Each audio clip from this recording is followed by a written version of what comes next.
감사합니다.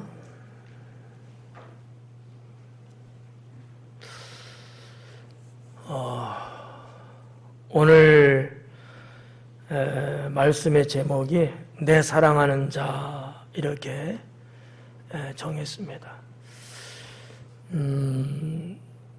그 히브리어로 도드라고 하는 단어거든요. 근데 여기도 지금 몇 번 짧은 절임에도 불구하고 몇 번씩 나오는 표현이에요. 그만큼 이제 중요한 거죠. 여러분은 사랑하는 사람이 누가 있어요? 많아요? 이름 댈 수 있어요?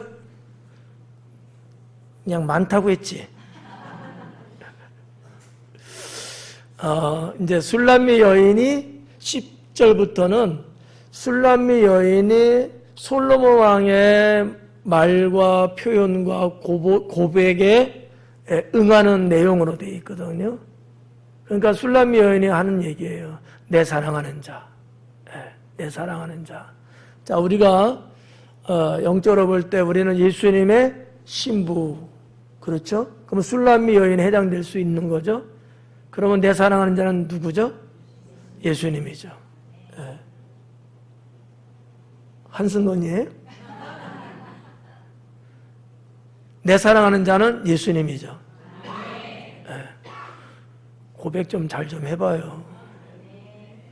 나의 고백 한 번이 내 생명을 살릴 수도 있거든. 그러니까 자꾸 깜빡하는 건 치매 아니면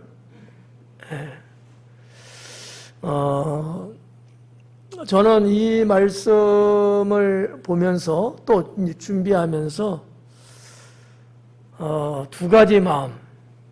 하나는 이 말씀을 어떻게 전해드려야 은혜로울까? 부담되는 측면에서.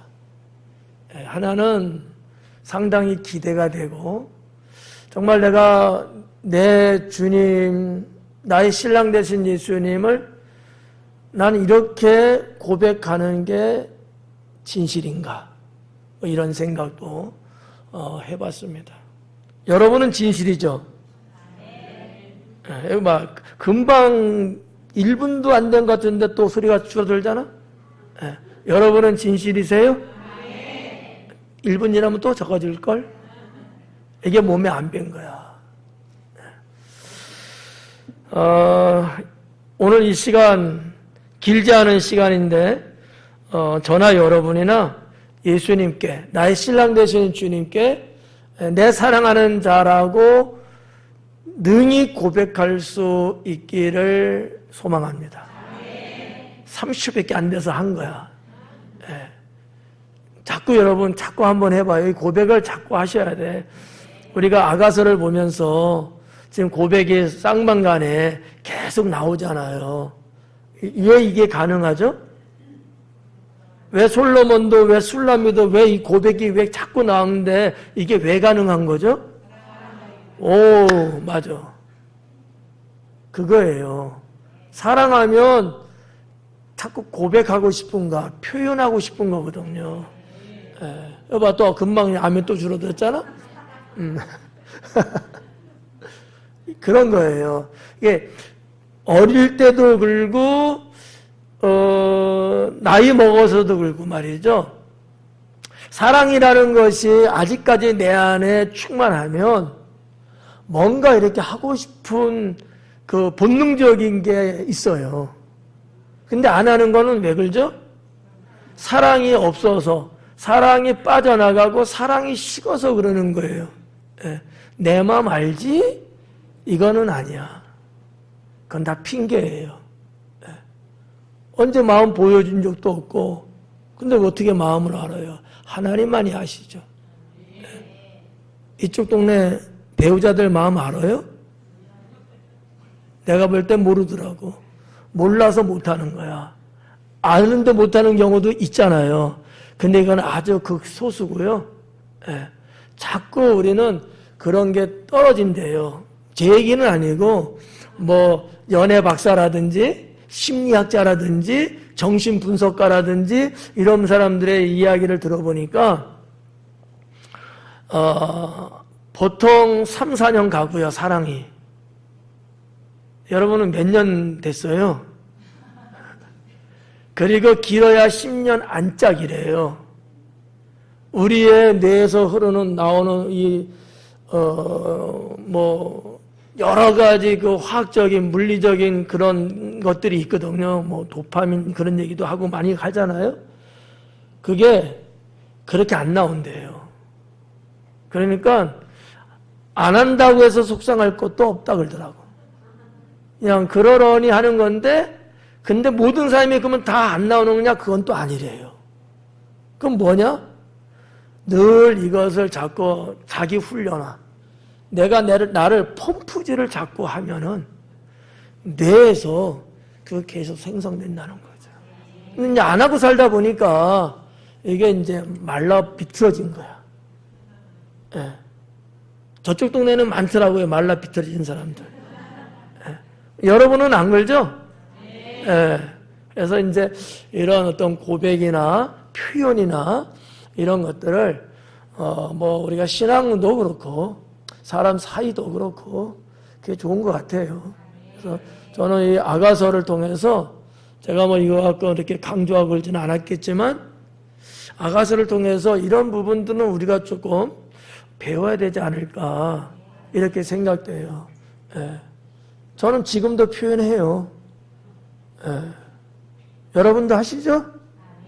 아멘 하면 책임져야 되고 안 하는 것은 망하는 거고 이제 근데 사람은 다 나는 안 하면서도 또 해주기를 또 바라더라고. 이게 무슨 심보인지. 나도 해주고 해주는 걸 또 받고. 우리 장로님들은 선봉에 서서 하실 수 있기 바래요. 왜 안 하는 거야, 아멘? 안 하시려고 그런 것 같은데. 나도 뭐 상관없어. 그 집안이 좀 그래서 그러지 뭐. 하면 좋잖아요. 김순민 집사님 해주면 좋을 것 같은데? 하겠지 뭐.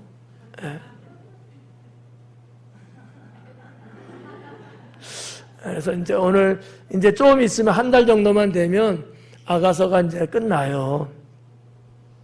아마 저하고는 아가서를 이야기할 수가 앞으로는 없을 수도 있어요. 제가 목회하는 동안에는 마지막이라고 봐야 될 거예요. 그래서 좀 그러한 그 사랑의 고백, 사랑의 표현, 그냥 내 마음 알지 그렇게 가지 말고 우리가 그나마 좀 젊고 그나마 정신 차리고 있고 정신줄 붙잡고 있을 때에 건강할 때에 하면 좋지 않을까 이런 생각을 해봅니다. 자, 10절. 나는 내 사랑하는 자에게 속하였도다. 그가 나를 사모하는구나. 그래요. 내가 내 사랑하는 자에게 속했대요. 여기서 사랑하는 이라는 단어 아주 단순하게 표현했어요. 그냥 사랑한다. 근데 이 원어적으로 보면은 가장 사랑하는 이에요. 그냥 사랑하는, 너도 사랑하고 너도 사랑하고 너도 사랑 이런 게 아니고 최상의 사랑인 거예요. 가장 사랑스러운, 가장 최고로 사랑하는 이런 뜻을 갖고 있는 용어라고 보시면 돼요. 그러니까 술람미와 솔로몬의 사랑은 확인한 바가 뭐냐면 모든 사람을 사랑한다 할지라도 가장 사랑하는 사람이다라는 거죠. 그게 맞잖아요.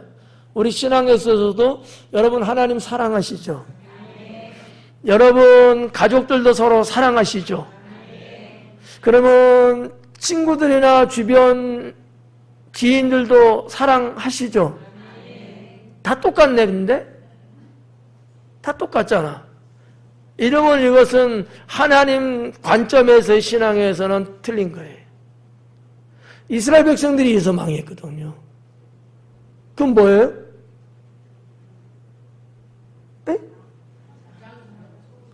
가장 사랑하는데 누구를? 그렇지. 모두는 사랑하되 내 이웃을 내 몸같이 사랑하라고 했으니까 사랑은 하되 누구를?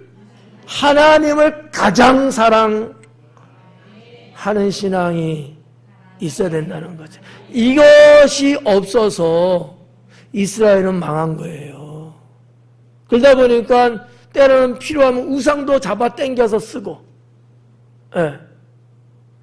조금 아쉬우면 뭐 하나님 뭐 제껴놓고 자기가 더 우선시되는 이런 거 있잖아요. 여러분 아주 참 솔직한 분들이라서 아마 다들 아멘하고 네하고 이럴 거예요. 근데 그 속을 이렇게 까발려 보면은 정말 하나님을 가장 많이 사랑하느냐라는 거예요. 그게 아니잖아. 솔직하게. 아니니까 어디 놀러도 다니고 하나님보다 다른 걸 더 우선시 여기고 뭐 이런 경우들이 살면서 있어요, 없어요? 없어요? 아, 죄송해서 말을 못하는 거죠? 이런 부분들을 우리가 아가서를 통해서 한번 터치해 보자는 거예요. 언제 여러분이 누구한테 이런 말씀을 듣겠어요? 지나가는 행인에게? 아니면 부부 사이에? 그런 말들은 안 하죠. 돌맞을 일을 누가 하겠어요? 안 하거든. 우리가 한번 생각해 보자는 게, 저도 제 아내를 사랑하고 내 자녀 사랑하고 여러분 사랑하고 다 사랑해요. 그런데 하나님보다 더 사랑하지는 않아요. 하나님보다 더 사랑하는 것이 무엇이다 그랬죠? 우상숭배라고 그랬잖아요. 네. 그러니까 가장 사랑하는, 지금 그거를 고백하고 있는 겁니다. 나는 내 사랑하는 자에게 속했다는데 나는 내가 가장 사랑하는 자에게 속했다는 거죠. 술람미에게도 가족 있죠. 친구도 있죠. 어느 정도 지금 이 정도 와갖고 7장 정도 왔을 때는 이미 그 주변에 그를 수종드는, 그를 좀 협력해주고 그를 어떻게 좀 이렇게 우대해주는 주변 사람들도 꽤 있었을 겁니다. 왜? 솔로몬의 아내잖아요. 솔로몬은 왕이에요. 그럼에도 불구하고 술람미는 솔로몬을 가장 사랑하는 자로 본 거예요. 그랬을 때 술람미 여인의 마음은 흔들리지 않습니다. 흔들리지 않는 거예요. 내가 가장 사랑하는 사람이 있는데 안 흔들리죠. 그런데 다 1대1 이러면 흔들리는 거예요. 내가 내 가족 1대1, 내가 내 친구들도 1대1, 내가 우리 성도님도 1대1, 다 1대1이야. 그럼 다 똑같은 거거든요. 그럼 이 사람 사랑하는 것과 이 사람과 똑같기 때문에 자유스러워져요. 근데 하나님을 그렇게 사랑하면은 안 된다라는 거죠. 하나님은 어느냐 최상급으로 사랑하는 거죠. 돈이 되든 나의 어떠한 문화나 나의 유익이나 나의 명예나 권세나 그 무엇이라 할지라도 그거를 하나님이 부정하지는 않잖아요. 우리들에게 또 주시는 축복이잖아요. 그런데 우리가 거기에 매여서 하나님처럼 사랑하고 하나님같이 이러면 안 된다는 거죠. 이해 가나요? 네. 졸음이 아무리 좋고 잠이 좋아도 내가 그거 이렇게 하나님만큼 하면 안 되겠지. 저도 돈 좋아하는데. 여러분도 돈 좋아하셔요? 안 좋아해요? 근데 왜 안 그런 척 하죠? 좋아하는 게 문제는 없어요. 그렇잖아요. 그렇지만 내가 돈을 우상시할 수는 없잖아. 내가 그것을 하나님과 서로 비교했을 때 그거를 동등하게 볼 수는 없잖아요. 주님이 주시는 복을 누리는 거에 불과한 것이지. 그렇잖아요. 이런 어떤 관계성적인 거를 여러분들이 신앙생활하면서 잘 분별을 하셔야 된단 말이지. 주님만이 나의 최상급이라는 거. 네. 저는 옛날 우리 부모님 살아계실 때도 제가 부모님 앞에서도 분명하게 이 말씀을 드렸어요. 내가 존경하고 사랑하는 부모님은 맞지만 노여하지 마세요. 저는 하나님이 우선입니다. 네. 근데 우리 부모님이 노여하지는 않더라고요. 당연하지. 그래야지 하고 오히려 응원을 주시더라고요. 그게 신앙이죠. 예, 그게 신앙이죠. 제가 제 아내 사랑하는 건 맞는데 하나님보다 더 사랑하면 나는 찢어져요. 찢어질 수밖에 없거든요. 그걸 나한테 요구해도 안 돼. 그거는 헤어지자는 얘기야. 오직 나에게는 하나님만이 최상급이고 그 외에는 다 2등. 3등 아니야. 2등 다 2등. 이런 어떠한 그 사랑의 관계성, 이거를 이제 오늘 7장 끝나면 이제 다시는 안 와요. 여기서 우리가 다시 한번 쐐기를 박듯이 나의 가장 사랑하는 주님, 이렇게 가자는 거죠. 그래서 이 10절에 있는 말씀을 좀 그렇게 보고요. 속하였도다라고 표현됐는데 사실상 원어에는 이 속했다는 단어는 없어요. 다만 이 성경에서 성경을 봤을 때 그 함의적인 그 넓은 의미에서 의미가 있는 단어를 성경학자들이 해석한 것 아닐까 이렇게 생각하는 거예요. 네. 사랑하는 사람은 서로 간에 소속의 관계가 형성되거든요. 소속의 관계. 요즘 젊은 분들이 사랑한다고 하고 그래서 결혼한다고 하면서 서로가 소속되지 않은, 소속이 서로가 달라. 네. 이거는 성경으로 봤을 때 진정한 결혼은 안 된 거예요. 서로가 소속이 돼 있어야 되거든. 우리가 예수님하고의 신앙의 관계에 있어서도 내가 주 안에, 주가 내 안에 소속의 관계거든요. 부부도 마찬가지입니다. 소속의 관계가 돼야 돼요. 나는 나대로 너는 너대로 따로따로. 이건 비성경적입니다. 그런 부부들도 좀 있잖아요. 집안의 수입도 네 건 네 건 내 건 내 거. 네가 번 건 네가 하고 내가 벌 건 내가 하고 서로 노타치. 이건 부부가 안 된 거예요. 소속이 안 된 거야. 네. 같이 공유해야 돼요. 그게 성경적이에요. 네. 그러니까 난 젊은 청년, 젊은이들한테 만약에 강의를 한다면은 이런 부분들은 분명하게 제가 주지를 시키려고 하죠. 잘못된 길을 걷지 마라. 그렇기 때문에 오늘날의 사람들이 쉽게 이혼도 하고 결혼을 우습게 보는 성향도 없잖아 있는 건 아니겠느냐라는 거죠. 따로 보면 안 돼요. 소유권은 나한테 혹시 있을지 몰라도 행정적으로. 그러나 내 배우자의 내가 속한 자이기 때문에 결국 그것은 내 배우자의 것. 이렇게 봐야 된다는 거지. 양분화시키면 안 된다는 거예요. 어려울까요? 그게 성경의 진리예요. 네. 그러니까 이 사랑도 그런 거죠. 속하여도다. 나는 당신에게 속했습니다라는 거야. 당신은 나한테 속했다는 거지. 네. 그래서 성경에 보면은 이런 말씀이 사도 바울에 의해서 하신 말씀인데 내 몸을 내가 주장하지 않아야 된다는 거지. 내 배우자가 내 몸을 요구할 때는 내가 거기에 응해야 되는 거고요. 나도 역시 그렇게 할 수 있는 거고. 이게 부부라고 하는 거예요. 이러한 성경적인 소속관, 부부관 등등 이런 것들이 안 되다 보니까 다들 제멋대로인 거죠. 세상의 원리, 세상의 어떤 유행, 그런 어떤 사탄이 뿌려놓은 죄악, 이것을 자꾸 닮아가고 있는 거예요. 그러니까 가정은 하나님이 창조해 놓으셨는데 이 가정이 자꾸 파괴되는 거죠. 사랑을 안 해서가 아니라는 거예요. 이런 어떠한 관계성적인 것들을 정리를 못하고 따로따로의 생각을 갖고 있으니까 껄핏하면 우리 그만 가자 라는 거거든요. 솔로몬과 술람의 여인은 제가 보는 아가서적으로 볼 때는 그러지는 않다라고 저는 강하게 말씀을 드릴 수 있어요.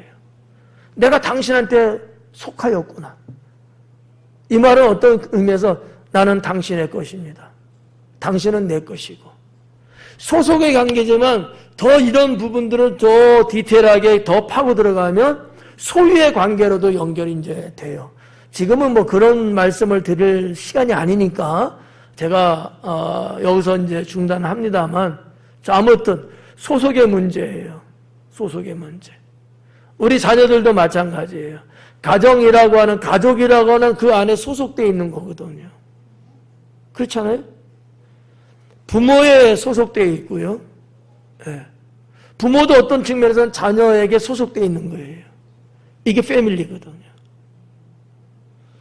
이런 어떤 개념들을, 정의를 좀 잘 가져서 일상적인 생활, 신앙적으로 특히나 살아가는 데 있어서 이 소속된 관계가 찢어지고 분리되고 이런 사탄의 전략을 차단할 수 있어야 된다라고 하는 거죠. 저는 이 술람미의 이 고백 참 아름답다고 생각합니다. 내가 가장 사랑하는 당신에게 나는 속하였다. 네. 그리고 이제 뭐라 하냐면 그가 나를 사모하는구나 그래요. 솔로몬이 나를 사모한다는 것을 느낀 거예요. 깨달은 거예요. 알게 된 거죠. 이 사모라는 단어로 이제 번역돼서 가장 이제 부드러운 이제 단어죠. 열망 이런 단어. 뭐 하여튼 상당히 그 폭발적인 그런 어떤 건데 그냥 부드러운 단어로는 이제 사모한다 이렇게 했어요. 도저히 가만히 놔둘 수 없고 보지 못하는 이 상황을 도저히 참을 수 없을 만큼 폭발적인 열망. 뭐 좀 일반적으로 말하면 막 욕망 이런 거 있잖아요. 화산이 팍 터지듯이. 그 정도의 심정, 마음을 표현하고 있는 건데, 사모라는 단어로 번역을 해놨습니다. 그가 나를 사모하는구나. 이거를 이제 그전에도 알았지만 더 깊이 이제 깨닫게 된 거예요. 더 깊이. 이거는 이제 11절, 12절, 13절을 강해에 들어가는 데 있어서 상당히 중요한 열쇠 역할을 합니다. 우리도 그러지 않아요? 사람 사이도? 저 사람이 나를 정말 좋아하는 걸 정말 내가 확고하게 알게 된 거예요. 저 사람이 나를 사랑하는 거, 저 사람이 나를 진정한 친구로 여겨주는 거, 이런 거를 알기는 알았지만 그냥 그랬어요. 근데 이번에 어떤 일을 겪으면서 그걸 내가 더 절실하게 느낀 거야. 그랬을 때의 관계는 더 돈독해지고 나도 거기에 상응하는 사람이 되겠죠. 그러니까 솔로몬이 나술람미를 사모하는 것을 절실하게 느꼈어요. 이전에도 알았지만 그거하고는 안 돼요. 차원이 다르다는 거지. 왜냐하면 그전에는 연애론이에요. 연애하는 정도에서 느낄 수 있는 것들이었어요. 지금은요, 아니요. 혼인의 관계에 진입해 들어갈 정도로. 이게 확인이 돼야지만 결혼할 수 있는 것 아닐까요? 그냥 대충 나 좋아하나 봐, 나 사랑하나 봐, 나 따라다니네, 그럼 결혼하자. 이건 아니잖아요. 이런 어떠한 그 애정에 대한, 마음에 대한, 실상에 대한 것들을 확인이 확실하게 딱 정리가 됐을 때에 그때서 혼인 이야기를 하는 것 아니겠어요? 술라면은 그 정도 상태의 지금 모습이라고 보시면 되는 거죠. 그러니까 여러분들이 이 10절을 한 절을 보면서 그냥 사랑하는 사람이니까 보고 싶다, 그립다 이렇게만 보면 안 된다는 거예요. 그보다 훨씬 더 진전되었고 훨씬 더 깊이가 깊고 그 파급 효과가 너무나 엄청난 정도로 그 정도라고 보시면 된다는 거죠. 왜 이런 말씀을 드리는 줄 알아요? 우리가 주님을 그려야 된다는 얘기예요. 주님은 저나 여러분을 그렇게 사모하시거든. 오늘도 보기를 원하고 봤는데 또 보기를 원하고 또 우리 주님의 이 생각 속에 여러분의 모습이 떠올라서 안 보면은 미칠 것 같은 주님의 이 갈망함, 이게 있다는 거예요. 이거를 내가 확인할 수, 느낄 수 있어야 되지 않겠느냐라는 거지. 이것이 있는 사람은요, 절대 주님을 향한 마음이 굴절되지 않습니다. 굴절이 안 돼요. 직진으로 가지 꺾여서 엉뚱한 데 뛰지 않는다는 얘기예요. 네. 오전 설교 말씀 결론에도 제가 이 표현을 살짝 하고 넘어갔는데 그런 게 있어요. 그러니까 주님이 그러시듯 우리도 주님을 그렇게 그런 사랑, 완숙한 사랑을 해야 된다라고 하는 거죠. 11절에 보니까 내 사랑하는 자야, 여기도 똑같이 나오죠. 다 도두예요. 내가 가장 사랑하는 자야, 우리가 함께 들러 가서 동네에서 유숙하자. 자, 우리가 함께 가자라는 것은 이미 아가서 2장이나 또 4장인가 어디에도 솔로몬이 이미 술라미한테 했던 고백이었어요. 근데 이제는 술라미 여인이 솔로몬에게 그렇게 지금 이게 뭐라고 해야 될까? 이게 문법적으로는 총형이라는 단어가 있거든. 그런 말이 있거든요. 우리나라는 없어요. 그거를 술라미가 쓰고 있는 거예요. 간청하는. 이제는 청구한다는 표현이 이해하기는 쉽겠죠? 예. 그렇게 바라는 마음. 우리가 함께 가자. 이렇게 이제 표현하고 있는 거예요. 솔로몬이 했던 것을 그때 가자는데 술람미가 생각 좀 해보고 너무나 분위기가 싸한데 내가 춘향이처럼 이렇게 했는데도 눈치를 못 챘구나. 그때 술람미가 바로 오케이 컨펌 때리지 않았어요. 확인이 안 됐거든. 모든 과정을 겪으면서 술람미가 솔로몬에 대한 깊은 내막까지 다 훑어서 안 상태가 되니까 이제는 본인이 여인으로서 우리 함께 갑시다 라고 하는 고백까지 나올 수 있었다라는 얘기죠. 자, 근데 여기 보니까 우리 함께 들러 가서 그래요. 들러 가지. 그럼 어디 있는 걸까요? 지금 술람미 궁궐한 성 안에 있어요. 근데 거기는 뭐 주변에 뭐 다 이런 사람 저런 보는 사람 뭐 접하는 사람들이 이제 많지 않겠어요? 여기서 벗어나자는 얘기예요. 사람들 사이에서 벗어나자는 거야. 이 들러 가자라는 말인데 들이라고 번역할 수도 있고 습이라고 번역할 수도 있고요. 시골이라는 용어로도 번역이 가능한 단어로 되어 있어요. 그러니까 어쨌든 간에 궁궐 안 아니에요. 거기에서 저 지방으로 아무도 없고 누구도 참견하지 않고 누구 눈치도 보지 않는 그곳으로 이런 얘기거든요. 술람미도 조금 거시기했나 봐요. 아무래도 좀 그럴 수 있죠. 뭐 자기 둘만의 시간, 둘만의 공간.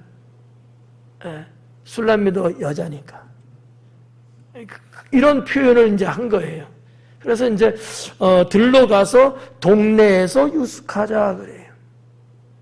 유숙하자는 표현이 한 번도 없었던 거예요. 이 단어가 왜 나왔겠어요? 그만큼 이제는 서로에 대해서 허물이 없고 저 사람이 나를 사모함이 너무 폭발적이고 열정적이고 내가 세상에서 가장 사랑하는 사람이 됐고 그러니 유숙해도 문제가 없다는 것을 표현하고는 문학적인 것이 아닐까 이렇게 봐줄 수 있다는 거죠. 여기 이제 동네라는 단어가 되어 있는데 이 동네는 어떤 거냐면 성벽이 없는 동네예요. 그러니까 일종의 왕궁, 궁궐, 뭐 또 예루살렘 성내 이런 것이 아니고 거기서 벗어난 저 어느 만치 가서 자연 초지의 자연 속에 있는 그냥 일반적인 동네 그런 것들을 표현하고 있는 건데 뭐 이것이 어디냐고 물으면 저도 모르겠고요. 그거는 솔직하게. 근데 그 밑에 줄로 가다 보니까 술람미 여인의 고향으로 가자고 하는 게 아니었을까 이렇게 이제 예상이 돼요. 그건 또 그때 가서 말씀을 드릴게요. 11절은 그렇게 술람미가 자기가 가장 사랑하는 사람하고 지금의 삶의 환경에서 벗어나서 다른 어떠한 둘만의 세상 그쪽으로 가기를 원했던 것을 볼 수 있습니다. 자, 12절에 보니까 우리가 일찍이 일어나서 그래요. 우리가 일찍이 일어나서 포도원으로 가서 포도 um이 돋았는지 꽃술이 퍼졌는지 석류 꽃이 피었는지 보자. 거기서 내가 내 사랑을 너에게 주리라. 그래요. 네. 뭐 이따가 설명 뭐 하겠습니다만 이 봐봐요. 내가 나의 사랑을 너에게 주겠다 그래요. 그러면 지금까지 사랑을 안 줬다는 얘기인가?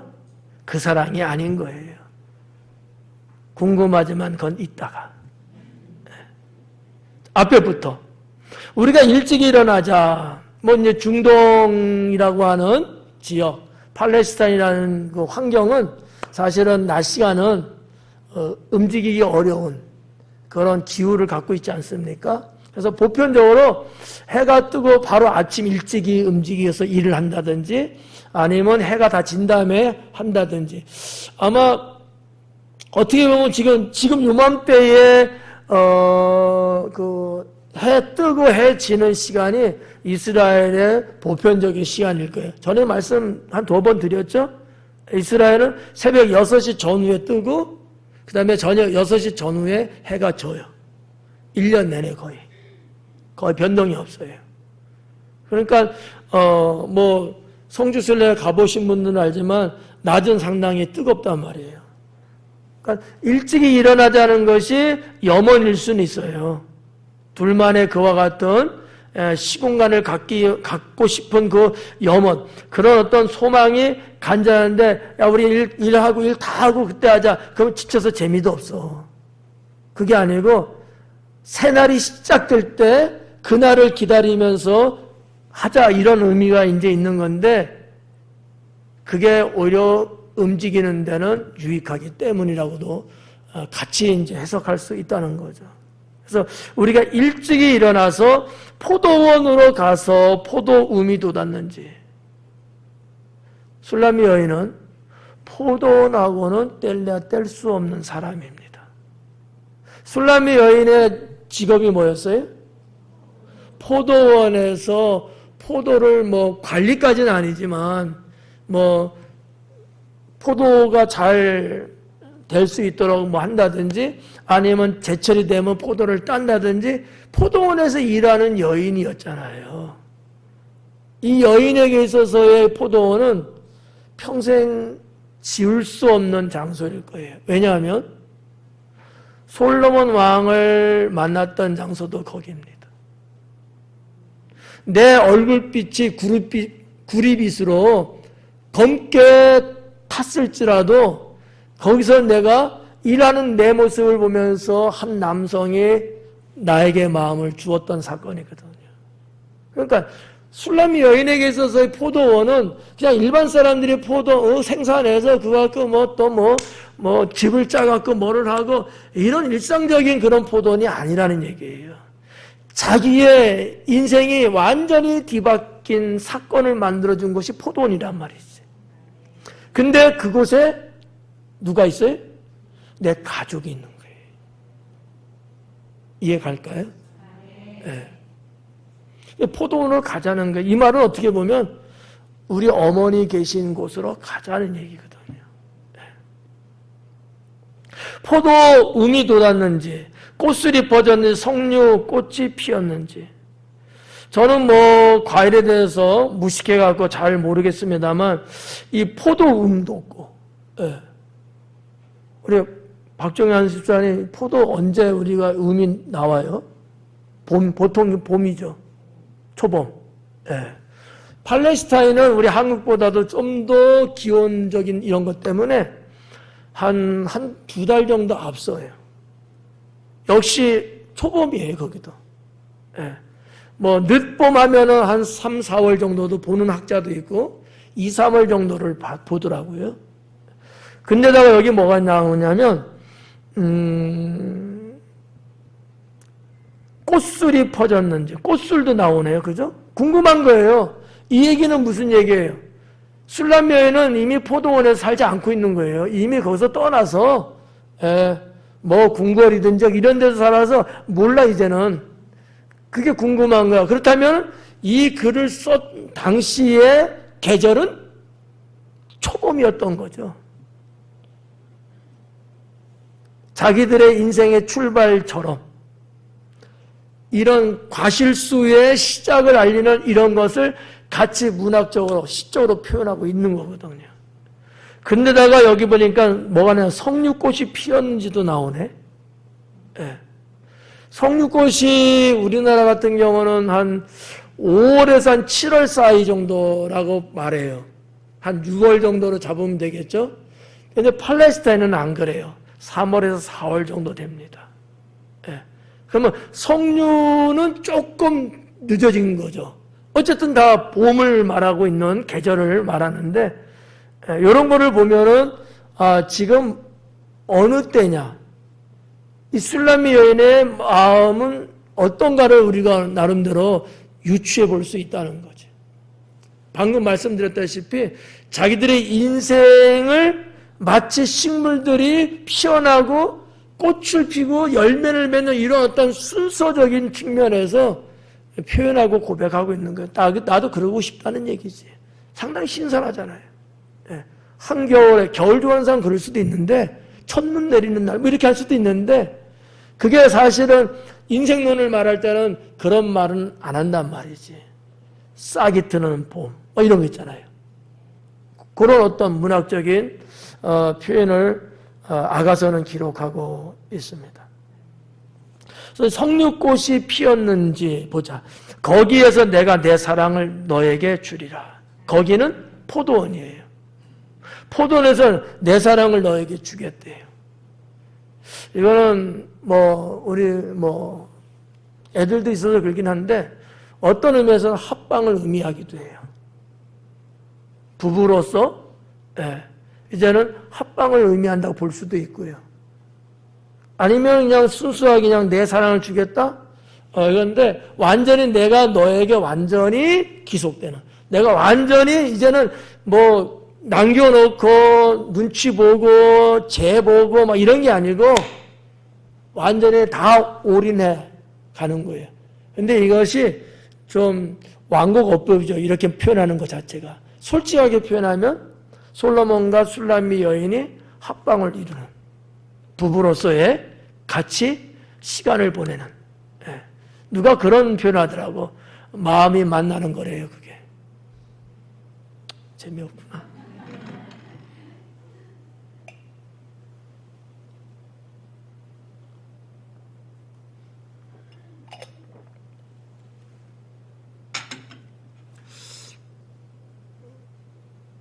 상당히 저는 심플하게 생각했어요.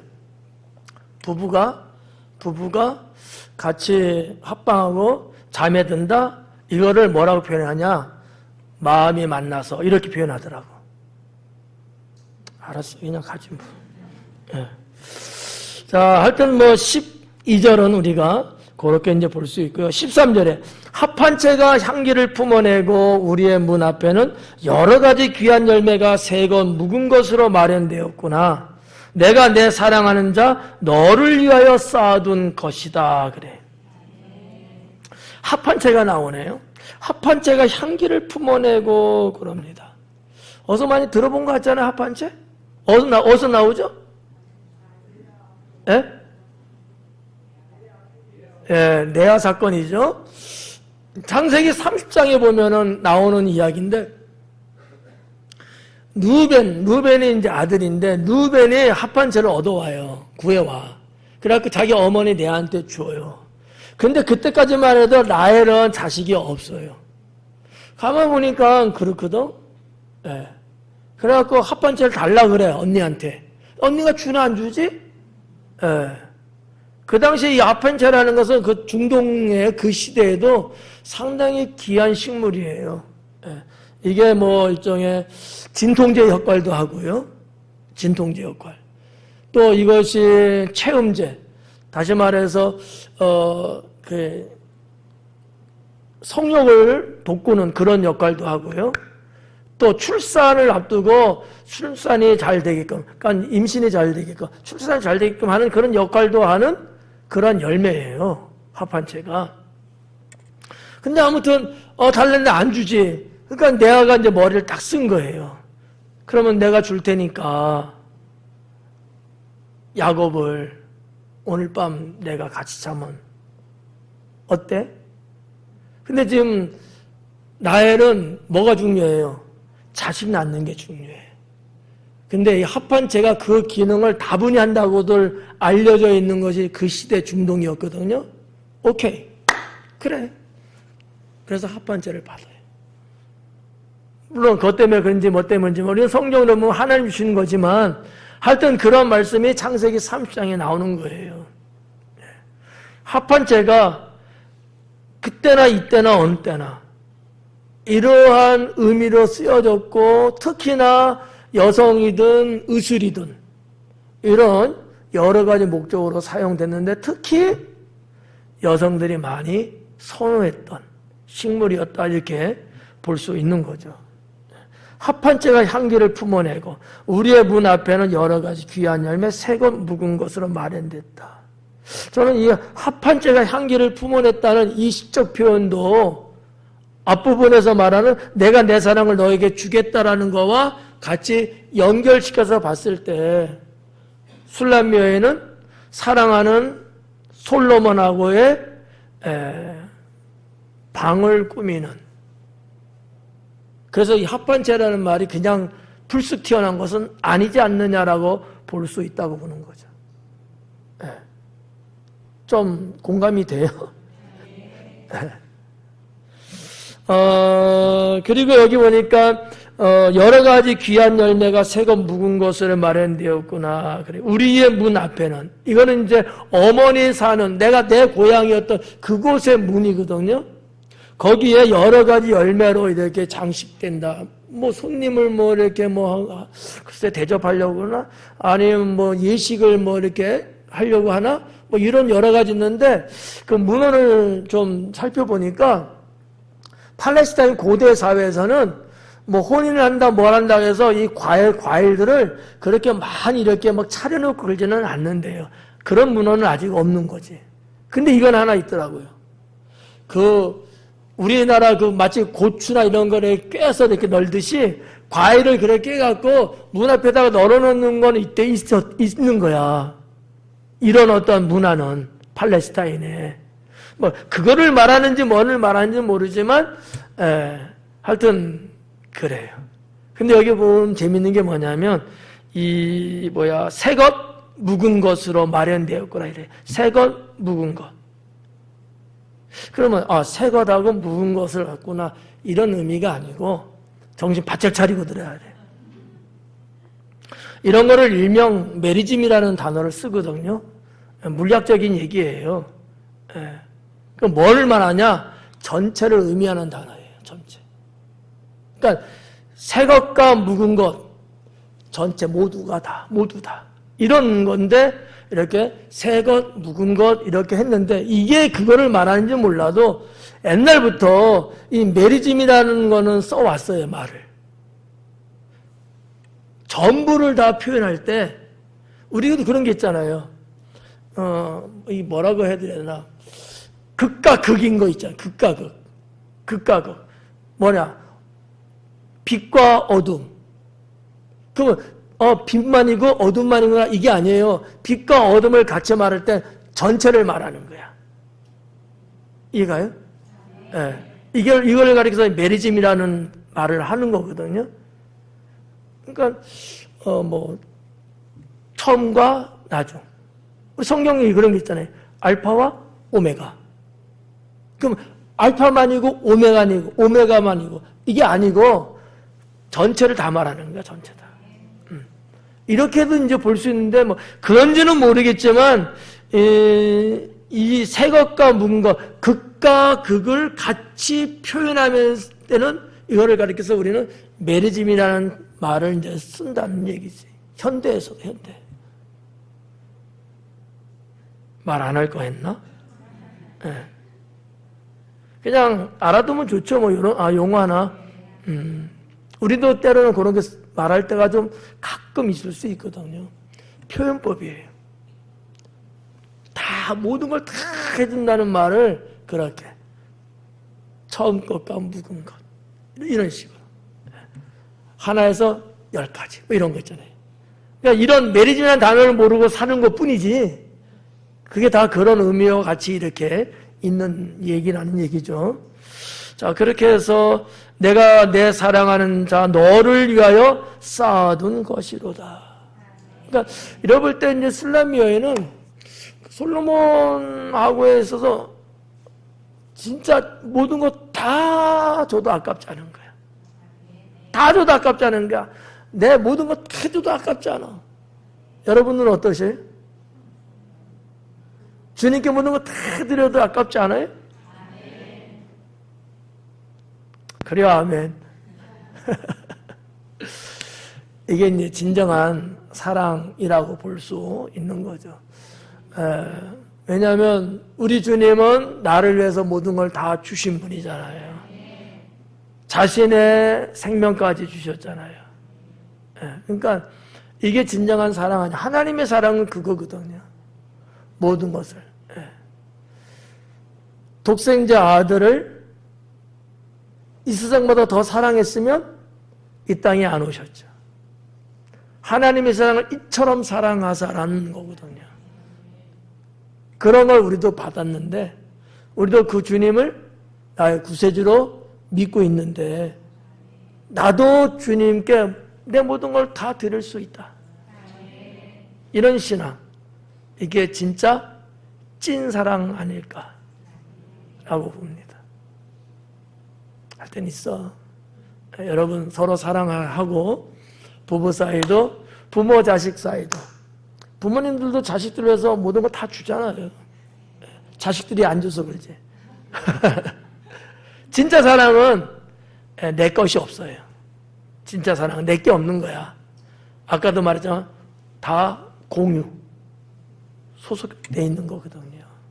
하나님의 이 사랑을 7장 마지막 부분에 와서 다시 한번 우리가 느끼면서 아 그렇구나. 나도 이렇게 술람미처럼 가장 사랑하는 주님을 나도 사랑하고 가야 된다. 이렇게 믿을 수 있기를 바랍니다. 8장은 아무리 해도 도저히 할 수 없는 거라서 전장 다음에 하도록 그렇게 하겠습니다. 기도합니다.